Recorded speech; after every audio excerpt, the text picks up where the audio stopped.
Hello everyone. In this video, I'll show how to fix silent calls on iPhone. First, open Settings on your iPhone. Tap Sounds and Haptics. Make sure silent mode is turned off. Then increase the ringtone and alerts volume all the way up so your phone rings loudly.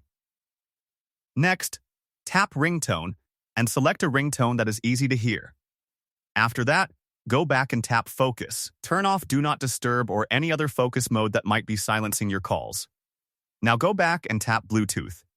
If your iPhone is connected to headphones, speakers, or any Bluetooth device, disconnect them or simply turn Bluetooth off. Next, go back to Settings. Tap Apps. Select Phone. Tap Silence Unknown Callers.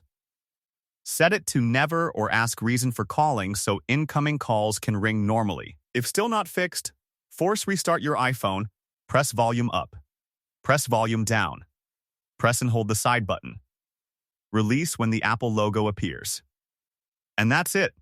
If this video helped you, don't forget to like, subscribe, and turn on notifications for more easy tutorials. Thanks for watching, and I'll see you in the next one.